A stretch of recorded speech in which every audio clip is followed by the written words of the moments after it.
بيت المصطفى صلى الله عليه وسلم، آل بيت الرسول سلام الله عليكم وتسليم. بشرى لكم أهل بيت إني لكم ذو اشتياق.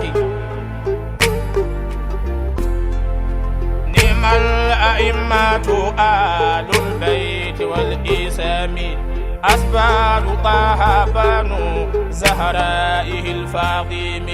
مولاي صل وسلم دائما أبدا على حبيب. بسم الله وبه نستعين، والصلاة والسلام على سيدنا ومولانا وطب قلوبنا أبي القاسم محمد وعلى آل بيته الطيبين الطاهرين ومن والاهم بإحسان إلى يوم الدين.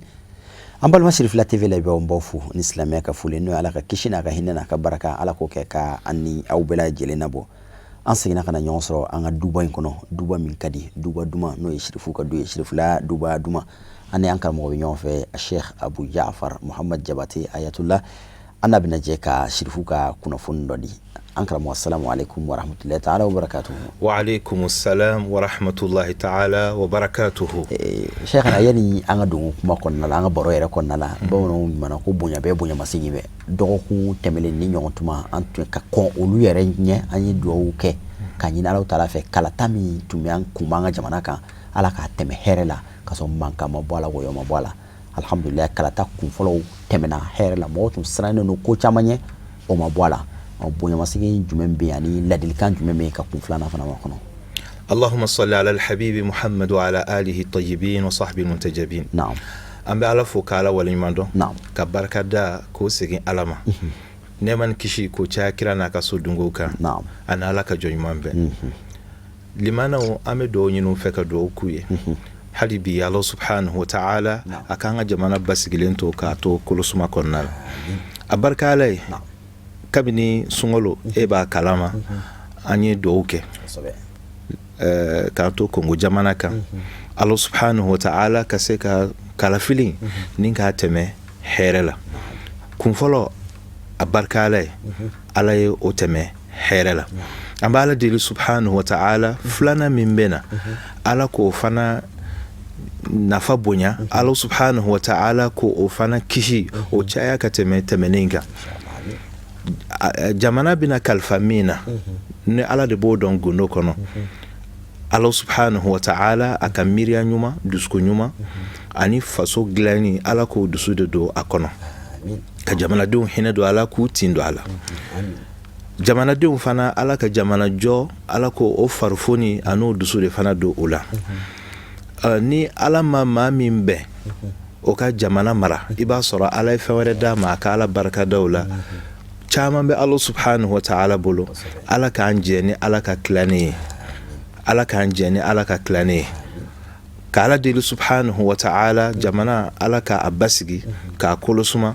ka ala ka samiaja ka senefen ku benye anga koron fela ala ka segi ama bijahi sayidina Muhammadin sallallahu alaihi wa alihi. Naam. Naam, ala ka do no bela jiren jabi. An karamo ambe zulqada kalo kle labona no sili frontier kalo shirifu fe o wati jumawe ani shirifu ka kuba jumawe kara ka be wati uma. Alhamdulillah rabbil alamin an fle kalo mina na Allah subhanahu wa ta'ala ka jenye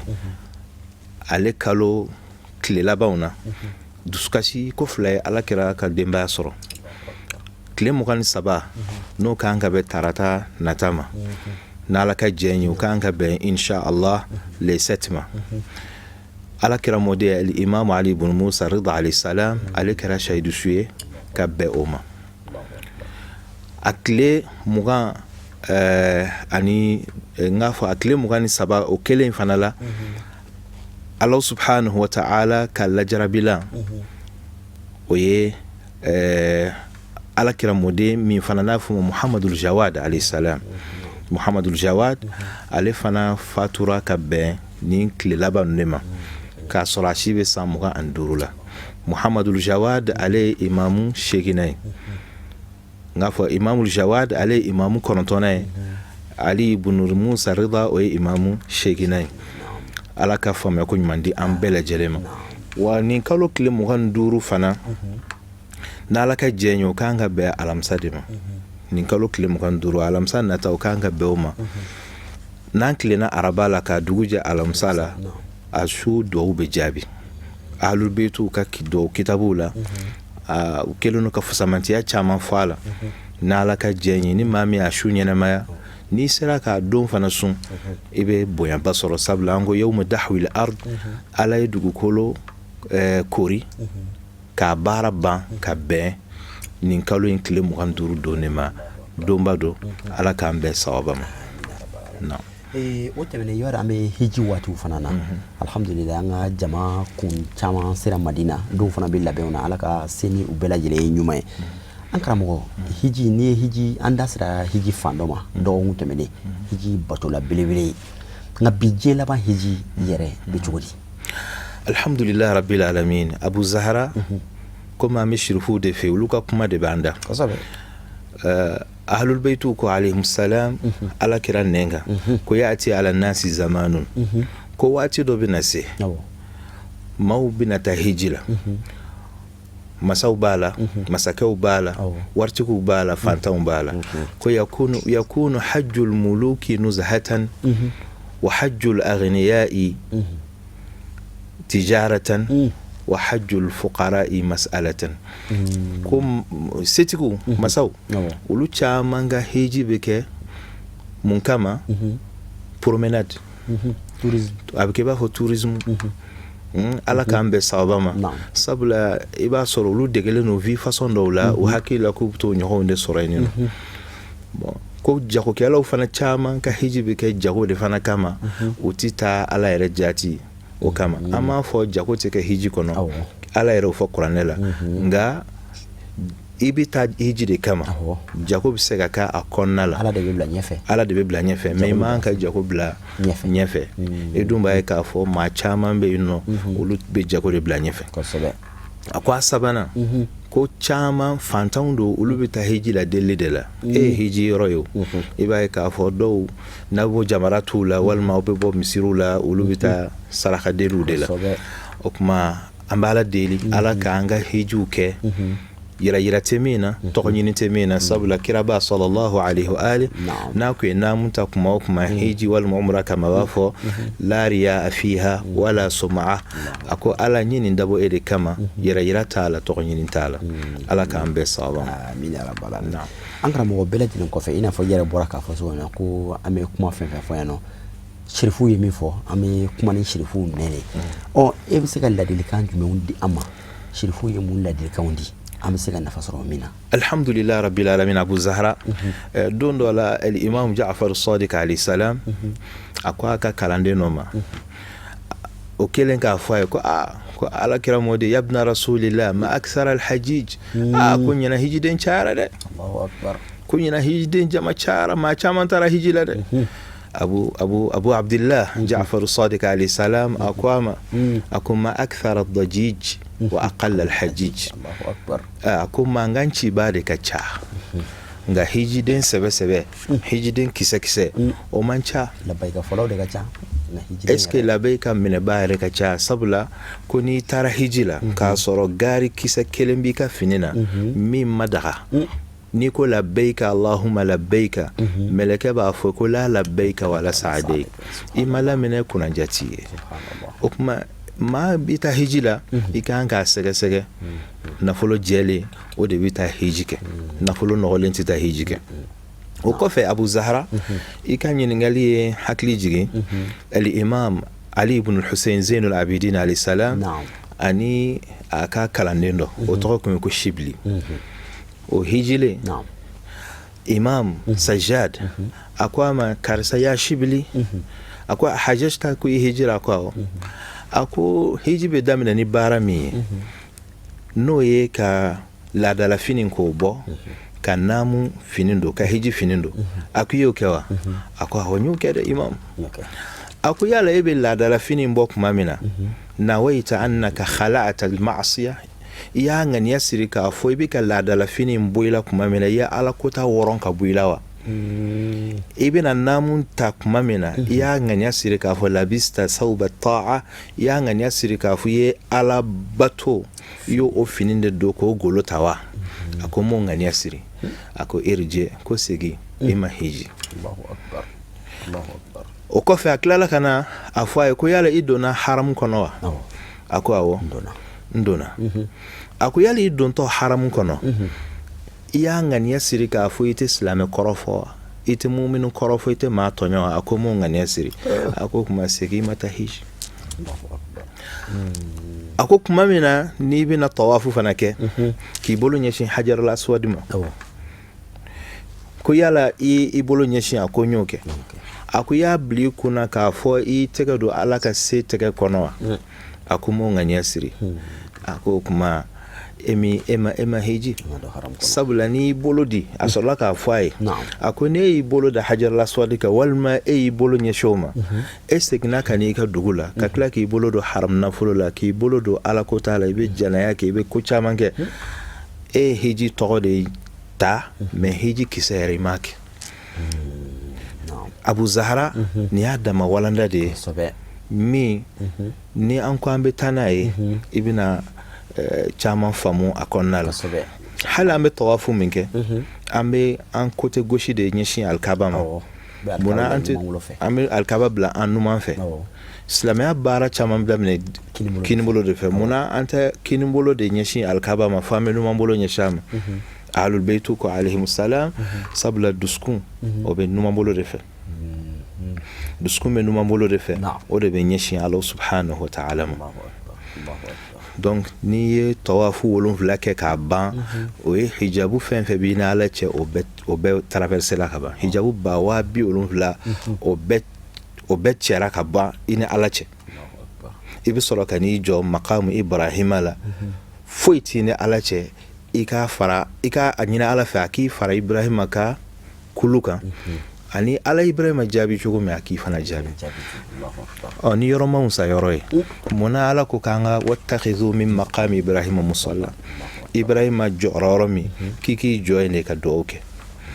fambe doke yoro me mona ni yoro fora yoro ka san yoro sabula yoro o fana be kumadi ina fo wati fana be kuma chugomi ala kambe sawama Abu Zahra ni hijita ambo odai ni ningal wera mimbe alul betu kunga ambe tanu on ningal wera mimbe no am fe kala dilikando di ama kira sumo kala dilikauna ani shirifu yara kela kan ka jodi shirifu yara fana kan ka chugudi. Allahumma salli ala sayyidina Muhammad wa ali wa sallim. Abu Zahra ya me ere ko kira bona o kuma kiraya o ya ala ka mission de o ala ka chido donc Allah subhanahu wa ta'ala ya aka kira sugandi ko bla chimina ni mami ni ala ilaja ka fo ke bora ulula ka hanga ko chi matrafa bale ka teme beka man kaye choga mi nobe la goshili ko se ka demba ma odela el imam Ja'far Sadiq alayhi salam ako akakuma kandola ako walayati li abai ahabbu ilayya min nasabi walayati lahum tanfa'uni min ghayri nasabin wa nasabi la yanfa'uni bi ghayri walayatihim. Allahu akbar. Ako ngatugu mokewla ne Ja'far Sadiq kun ngatugu mokewla foka se kirama usirana ala nyede ngatugu ola o de kadne aga foko ne yo ude ka soronte ka tugula Allahu akbar. Akoni tugurula hal ni mamin tugurula hal ni maku denye ko bi nafa ni mamin tugura alul kirala ana somola hal ne maka shirufi u kanu menke ka tugulo bi nafa otunyonya no kanu bi nafa sigaten meni borula imakla ka kuye o koridi emakla ku utugu nyoya fo ekera to juguni la gojili de samana ka suma okima nyumankeda donc ala ere afo qiyama jodo walaya chiere abisegala dimo hunalika alwalayatu lillahi alhaq ako qiyama jodo tugu nyoya ani kotigiya ani patroya asebe abisegin ala de malimi sebe alimi chien ala ka ambe sawaba o kuma ifana abe Ja'far Sadiq kuma were fanye ako walayati li Ali ibn Abi Talib ahabbu ilayya min wiladati minhu لأن ولايتي لعلي بن أبي طالب فرض وولادتي منه فضل. أكون على نبو عليلا أكو فسامانتي أديو على إكلاليك أيام بنغارا علي مودي وعلى كفسامانتي أكون غاتوغو عليكو وفردادي ode la ngatugo aliko ode kadnere sabula obe ali yere kontane koro kateme aka fodoron borala kasorantika ala dige. Allahu akbar. Abu Zahra ola alaka kuma kando be subhanahu wa ta'ala aku amma al-Qur'an bala inna awla an-nasi bi Ibrahima lalladhina tabauhu wa hadha an-nabiyyu walladhina amanu. Ma minka kan ni Ibrahima ma minka suru Ibrahima la kateme mo beka ode ma min tugura Ibrahima ko aklela man tabi'ani fa innahu minni ni tugurana yendo ni ma tuguna kuma ko warade ola Allah subhanahu wa ta'ala yukuma kan min fo ako ala kira o ka suru Ibrahima la sabla tugurala mu'minu fana ka surun kira la sabla tugurala. Imam Ali bisraka kuma wara foka tuguninka alayhi salam ako inna waliya Muhammadin man ata'a Allah wa in ba'udat luhmatuhu wa inna aduwa Muhammadin sallallahu alayhi wa alihi wa sallam man asa Allah wa in qarubat luhmatuhu. Ako ala kiranni ani mami kadi kirai ode mami na ala batu kasira alani ko hanno bokolo no odda me jana kirala. Allahu akbar. Ode kira kamai akunga mami na akolokolo la ala kota de la alebe ala kota modeli bedeke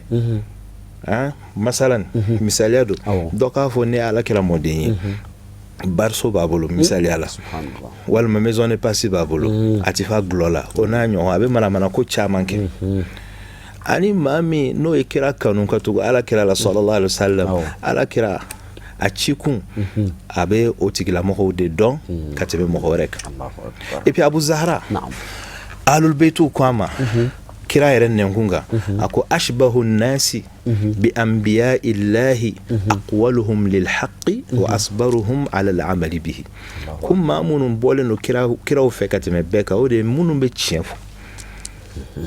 yani kira ya talain chienfo de kira bona o kanga ke chienfo la de amanga ke manatale jien mogola ale manga nata sabula maumana ale be ala kira de ala kira fana mana ye ibe ala de chienfo atenata atisa ala kambe saban alul baytu ko tukuni alayhi salam aqrabu an-nasi min al-anbiya'i a'maluhum bima amaru bih. Allahu akbar. Mambe barake ni kiraw ye mawshuga ke feminga mamin bo ke kanye o de ka surun kiraw la kateme mo reka. Allahu akbar. Inna awla an-nasi bil anbiya a'lamuhum wa a'maluhum bima ja'u bih. Inna awla an-nasi bil anbiya a'lamuhum wa a'maluhum bima ja'u bih. Mamin ka surun kiraw la kateme beka mamin ko kadi kiraw ye kateme beka kiraw nana ni chimi mamin yo don kakla ka barake kateme toka ulle kadi kiraw. Allahu akbar. Naam. Yakfika al-ulama warathatu al-anbiya. Mamun badon ule nabi mo chenta bay fama baluka ni kira modin klala ka ket karambai ode adafale ala kambe sabama ya Abu Zahra inshallah. Sheikhna dakunya labona wati to manja tuguni la delikan jumo bibulu hadi yani ka kuma kala wan jumo bibulu alhamdulillah amba ala foka ala wali nyumando kuma me wilaya indeka alul baytu ko wilaya insenfe ko wiya mene mo ke wala fuka sai ala kirama sallallahu alaihi wa alihi ko kira ali radonga ko wilayatu ali ibn abi talib wilayatullah wa hubbuhu ibadatullah wa ittiba'uhu faridatullah wa awliya'uhu awliya'ullah wa a'da'uhu a'da'ullah wa harbuhu harbullah wa silmuhu silmullah. Ako katugo alila ko ikatugo ala de law ali ye join ala ka jon wali yude do donc ni ala ni y'a kanu ka tugu ale tugura ala de la a ko ka ali kanu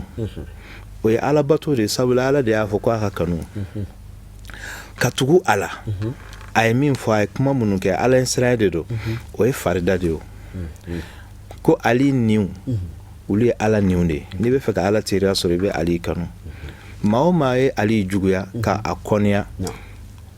maa t'a fɔ a da la k'a tɛ ali fɛ o mais ne min mana fɔ ko n bɛ ali fɛ n'i ye bannen ne la o kɔrɔ k'a fɔ ali man di ye de maa lakaleba o man di jugu ye maa lakale man di jugu ye donc ali ka ko n'o bɛ lakale n'a bɛ guwa la o kɔrɔ ye k'a fɔ ali man di ye de ala k'an bɛ sababa ma donc n'i ye ali kɛlɛ walima ali nɔfɛmɔgɔ k'o kɛlɛ i ye ali de kɛlɛ i ye ala kɛlɛ ni i y'u kanu i n'u bɛnna i bɛ ala subhanahu wa ta'ala ka sira jɛlen kan o la abu zahara kuma laban na an bɛ waati minnu na mɔgɔ ka n'i yɛrɛ nɛgɛ maaw ye nin fɔ maaw ye nin kɛ الإمام محمد الباقر عليه السلام أم قام كماني على كرا كسمه نندي ولوكا كما كون دي باندا كحكمة دي باندا أكو أكا كلامين دو ماكو وتقي جابر الجعفي أكو أعرض نفسك على كتاب الله بتام كي إيري سما قرآن الله أعرض نفسك على كتاب الله قرآن كلام قرآن كو ميماي إبوكو كي Kurane ko min kan e to ko kɛ i b'a dɔn k'a fɔ e tɛ ala kama ye a ko in kunta salikan sabilahu fa abshir n'o y'a sɔrɔ i bɛ ka tugu kuranɛ ta kɔ i nisɔndiya hali ni maaw ye i neni k'i dɔgɔya o man ka guwa i la sabula e b'a dɔn k'a fɔ ko bɛ taa jije ni kuranɛ de i bɛ kuranɛ sira kan wa in kunta mubayinan lil kitabillah mais ni kuranɛ taara kɔrɔn e taara tilebi kuranɛ ko nin fɛn in dagale e y'a haram kuranɛ ye fɛn min haramu o ye yɛrɛ kɛ taabolo ye a ko fama alladhi yarghurruka min nafsik e b'i yɛrɛ nɛgɛ mun na e b'i yɛrɛ malasa mun na hali ni maaw ye sukaro k'i kun ka a ko ja i la e man k'i yɛrɛ nɛgɛ ne sabula kuranɛ y'a jirala k'a fɔ maa o maa taabolo ye nin a tɛ kisi donc bil munasaba kuma laban na dɔ fa sara a ye denw ye kuranɛ kala ye a nana sogo da denw na ko a ye kuranɛ kalana ninnu bila ka kuranɛ kalanen k'a y'a furu k'a jɔ denw k'a ma baba mun na don an y'a kɛ a kɛ baraji de sɔrɔ ko ayi dɛ a bɛ ka kungo de se ma kaburu kɔnɔ ko cogo di ko sabula n'u ye aya o aya kalan mɛlɛkɛw bɛ ɲininka ko n ye baara kɛ n'a ye wa ni ma baara kɛ n'a ye u bɛ n bugɔ n'u ye aya dɔ kalan min ala ko n kana fɛn dɔ kɛ mɛlɛkɛw bɛ ɲininka ko e y'o to ye wa ni n ko m'a to i bɛ n bugɔ k'a f'u ka kuranɛ kalan jɔ donc kuranɛ bɛ kalan maa de ye maa min ni a kun dalen don kuranɛ la a sɔnnen don kuranɛ ma ala ka faamuya ko ɲuman da an bɛɛ ma abu zahara ala subhanahu wa ta'ala a k'a to dɔnnibaw k'u jɔ u jɔyɔrɔ la u kana sɔn cogo si la politikimaw ani diɲɛ kobatigiw u k'u kɛ tɛmɛyɔrɔ ye ka se u ka ɲinifɛn ma ni ka tila ka u jaga mɔgɔw bolo sabula u bɛ fɛn o fɛn d'i ma o ka dɔgɔ bɛ min bɔsi la sabula maaw ka danaya i la n'o bɔsir'i la wari t'o sɔrɔ bilen dɛ mun de bɛ maaw ka danaya an'u jigi bɔ dɔnnibaa kan n'u y'a ye filagaran k'a fɔ a natara ala ka an kisi ka bɔ o ma ala kana an nata foyi la fɔ ala ta ala kana an sira foyi ɲɛfɔ ala ana an ka jurumu allahumma salli ala muhammad wa alihi wa sallim an bɛ dugawu kɛ kalafili nata ala ka o fana tɛmɛ hɛrɛ la ala ka an jɛni ala ka tilala ye ala ka mali basigi ala ka ɲɛsuma ka ala deli subhanahu wa ta'ala alul beitu bɛ diɲɛ yɔrɔ o yɔrɔ ala ka alakira jogo don u la ka alakira taabolo don u la ala ka nata bɔ u la k'u nata da ala subhanahu wa ta'ala kan ala ka an ka banabaatɔ kɛnɛya ka hinɛ an ka taabaw bɛɛ la ala ka ne ni e usman yɛrɛ sɔn diɲɛ ani lahara hɛrɛ bɛɛ lajɛlen na ka miliyariw d'a ma yanni k'an garijɛgɛ dayɛlɛ allahumma salli ala muhammad wa alihi wa sallam an bɛ segin ka an karamɔgɔ abu jafar muhamad jabati fo ka waleɲuman dɔn a ka wulikajɔ n'a ka cɛsiri la kɛra somɔgɔw ye hali ni a bɛ k'a yɛrɛ ko mɔgɔ bɛ fo yɛrɛ ye ci ɲuman ko maa bɛ fo a la yaro an karamɔgɔ an bɛ deli k'a fɔ waati bɛɛ jɛmukan in ni a kanu maaw y'a kanu kosɛbɛ nka n'a kanuli bɛ fɛn yira e ni ne ka kanu tɛ nka minnu bɛ ka fɔ a b'olu ka kanu de ko fɔ an bɛ Alahu taala deli Ala k'an bɛɛ fara ɲɔgɔn kan o kanu in na et puis n bɛ segin ka maaw hakili jigin hali n'o tɛ an karamɔgɔ ka laɲini tuma dɔ la ka maaw hakili jigin jɛmukan in dɛmɛli la jɛmukan in dɛmɛli ka kan an karamɔgɔ jɛmukan in b'ale de kɔ la a ye fɛɛrɛ kɛ aw ka dɔ bɔ doni na ka an karamɔgɔ dɛmɛ doni tali la an y'a fɔ ka tɛmɛ an y'a fɔ ka caya jɛmukan sarata de don ni jɛmukan min bɛ sara karamɔgɔ yɛrɛ de b'i bolo don a pɔsi kɔnɔ ka wari bɔ k'a sara wari fitinin dun tɛ ka sɛgɛsɛgɛliw kɛ ka kitabu san ka si a ɲɛla kalanw na ka na o dɔnniw di ka tila k'i bolo don a pɔsi kɔnɔ tuguni k'a bɔ k'a di a bɛ k'a kɛ kira somɔgɔw kanu de kama nka an bɛɛ lajɛlen ka participer an fana bɛ se ka yɔrɔ min ta bɛɛ k'i ta ni ta an bɛɛ bɛ se ka yɔrɔ min ta an fana k'an bolo don an pɔsi kɔnɔ ka dɔ bɔ k'a di walasa jɛmukan in bɛ se ka sara nɔgɔya la jɛmukan in bɛ se ka sankɔrɔta sɔrɔ cogo min na an bɛ Alahu taala faamu cogo ɲuman ani a dɛmɛ cogo ɲuman Ala k'a nɔgɔya ani aw bɛɛ lajɛlen numéro ninnu bila kun ye nin ye ni dɛmɛ ŋaniya bɛ maa min kɔnɔ ni ye numéro ninnu fɛn fɛn wele i se mana kɛ min ye i b'a di kira somɔgɔw kanu ko la Ala ka faamu cogo ɲuman di an bɛɛ lajɛlen ma ka segin ka aw fo ka wale ɲuman dɔn aw minnu tun sigilen bɛ aw ka jabaranin ɲɛma ka ni jɛmukan in na sirifilaya duba duma n'a tɛ fɔ ko waati si la jamana in kɔnɔ ani jamana in kɔrɔ kan an bɛ Alahu taala deli ladilikan minnu dira Ala k'a kɛ an bɛɛ lajɛlen nafalan ye Ala ka jɛmukan nataw yira ani aw bɛɛ lajɛlen na wassalamu alaikum wa rahmatullahi ta'ala wa barakatuhu آل بيت المصطفى صلى الله عليه وسلم آل بيت الرسول سلام الله عليكم وتسليم بشرى لكم أهل بيت إني لكم ذو اشتياق نعم الأئمة آل البيت والإسام أسباب طه بنو زهرائه الفاطم مولاي صل وسلم دائما أبدا على حبيب